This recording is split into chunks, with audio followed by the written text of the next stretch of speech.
समझदार टोनी बहू। माँ, मैं शादी करूँगा तो सिर्फ रानो से, नहीं तो मैं शादी करूँगा ही नहीं। अरे बेटा, तेरे बाबूजी इस बात के लिए कभी नहीं मानेंगे। हाँ, तो मैं भी नहीं करने वाला शादी उनके उस दोस्त के बेटी से। अच्छा, पहले खाना खा ले फिर बात करते हैं। मुझे भूख नहीं है, मैं जा रहा हूँ सोने। इतना कहकर कालू अपने कमरे में चला जाता है। बहू, ओ बहू, जा अपने लाडले देवर को खाना तो खिला दे, भूखा ही है। जी सासू माँ, अभी जाकर खिलाती हूँ। आजकल के बच्चे समझते हैं हमें उनके सबसे बड़े दुश्मन हैं। पर सासू माँ, आपने, मैंने, हम सब ने देखा है रानू एक उलझी और सुलझी हुई लड़की है। क्यों ना हम उससे ही अपने देवर जी की शादी करवा दें। अरे बहू, वो दूसरी जाति की है, अगर हमने उससे शादी करवा दी तो लोग क्या कहेंगे। कौन से लोग सासू माँ, हमें लोगों से क्या मतलब। लोग क्या कहेंगे, लोगों को एक दिन खुश करने के चक्कर में मैं अपने लाडले देवर की जिंदगी बर्बाद होते नहीं देख सकती। अरे बर्बाद क्यों, हम उससे अच्छी चिड़िया ढूंढ के हम अपने लाडले बेटे की शादी करवाएंगे। अच्छा सासू माँ, तो फिर सिर्फ कालू जी ही क्यों, उस चिड़िया की भी जिंदगी आप खराब करेंगे जिससे कालू जी की शादी करवाएंगे, साथ ही रानू चिड़िया और उसके पति की भी। हाँ, पर समाज क्या कहेगा बहू। फिर से वही समाज सासू माँ जी, अगर आप अपनी पसंद की लड़की से शादी करवाती हैं फिर भी वही समाज कहेगा। छी, कैसे माँ बाप थे, अपने बेटे की जिंदगी खराब कर दिए, बेटा कभी खुशी नहीं रहता। अब मीनू चिड़िया को कुछ कुछ समझ में आ रहा था। ठीक है बहू, मैं तुम्हारे ससुर जी से बात करती हूँ, देखती हूँ क्या कहते हैं। सासू माँ वो हाँ ही कहेंगे, कौन पिता अपने बेटे को खुश देखना नहीं चाहता। और इस तरह कालू कौवे और रानू कौवी की शादी हो गई। लेकिन रानू कौवी की आंखों में टूनी चिड़िया के लिए सम्मान देखकर उसे बहुत खटकता। ऐसे ही कुछ साल बीत गए और दोनों के बच्चे भी हो गए। एक दिन कालू ने कहा, अरे टोनी भाभी, बहुत दिनों से आप छोले भटूरे नहीं बनाई हैं, बना दीजिए ना, खाने का मन कर रहा है। हाँ देवर जी, क्यों नहीं, आज ही बनाती हूँ। फिर रात को कालू कौवे से रानू कौवी ने कहा, सुनिए जी, अगर आपको छोले भटूरे खाने थे तो होटल में खा लेते या इंसानों के बस्ती में जाके उनके यहाँ खा लेते। ऐसे भाभी के सामने गिड़गिड़ाने की क्या जरूरत थी। अरे रानो, इसमें गिड़गिड़ाने वाली क्या बात है, तुमने देखा नहीं उन्होंने कितने खुश होकर हाँ कहा, वो मुझसे बहुत प्यार करती हैं। अच्छा, फिर वो मुझे हमेशा ताने देती रहती हैं, सबके सामने मुझे बेइज्जत करती रहती हैं कि मुझे कुछ बनाने नहीं आता। रानो, बहुत हुआ, मैं भाभी को बहुत अच्छे से जानता हूँ, वो ऐसे बिल्कुल भी नहीं है। अब मुझे सोने दो, सुबह ऑफिस भी जाना है। हाँ, सो जाइए, अब मानेंगे कैसे प्यारी भाभी जो हैं। पर कोई नहीं, मैं कल सासू माँ से कहती हूँ। अगले दिन मौका देखकर रानू कौवी ने कहा, सासू माँ, आप मेरी और टूनी भाभी की रसोई अलग कर दीजिए ना। अरे बहू, क्यों, क्या हुआ? रानो बहू, टोनी बहू ने कुछ कहा क्या तुमसे? नहीं सासू माँ, टूनी भाभी ने कुछ नहीं कहा।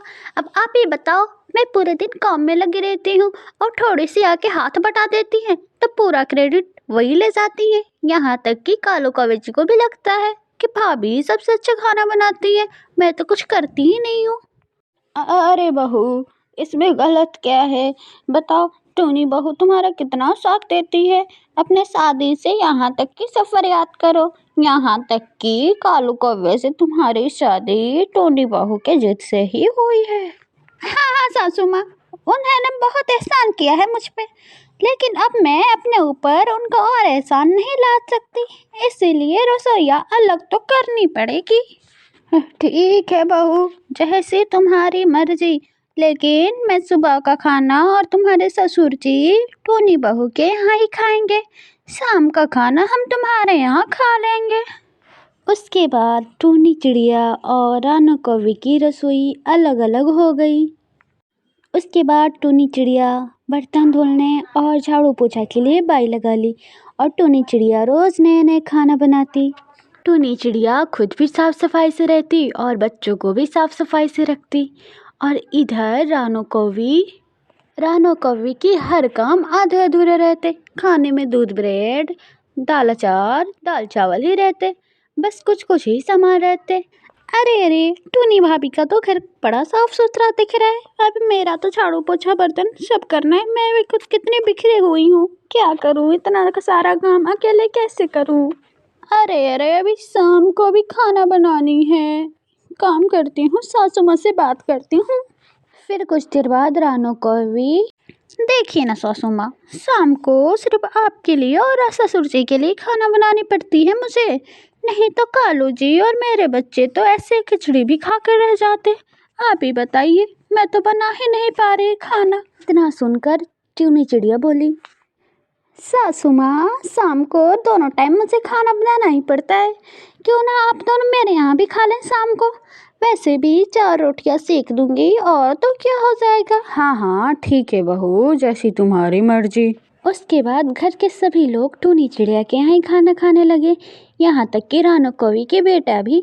और रानो कौवी से कालू कौवा भी अच्छा से बात नहीं करता।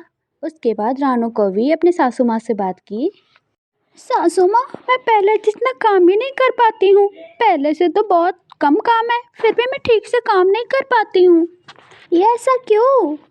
देखो बहू, तुम काम तो करती थी, लेकिन तुम काम को सही तरीके और पूरे ढंग से करना नहीं सीखा। तुम जो भी काम करती थी उसमें टूनी बहू उस काम को सही करती थी, लेकिन तुम्हें ये बात अच्छी नहीं लगी। और सुबह तुम 10 बजे तक सोती थी। सुबह टूनी बहू नाश्ता बनाती, बच्चों को तैयार करती, स्कूल भेजती और उसके बाद तुम उठकर कुछ कुछ काम कर लेती, तो वही तुम्हारा काम हो जाता। उसके बाद तुम आराम कर लेती और तुम दोनों बहुओं के पास दिन के बहुत समय बच जाया करते थे। पर सासू माँ काम तो पहले ज़्यादा था ना। हाँ बहू, लेकिन मुझे लगता है शायद तुमने ये कहावत नहीं सुनी, एक और एक साथ हो तो 11 रहते हैं और एक और एक अलग अलग हो जाएं तो एक ही रहते हैं।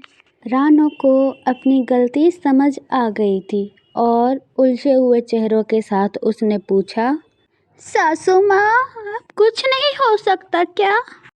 तभी टूनी चिड़िया आई और बोली, अरे रानो बहन, किसने कहा कुछ नहीं हो सकता। अरे टोनी तो रानो के बिना अधूरी ही थी। मुझे माफ़ कर दो भाभी, मुझे लगा था, मुझे माफ़ कर दो भाभी, क्या बोलूँ अब, मुझे माफ़ कर दीजिए। उसके बाद सभी हंसी खुशी रहने लगे।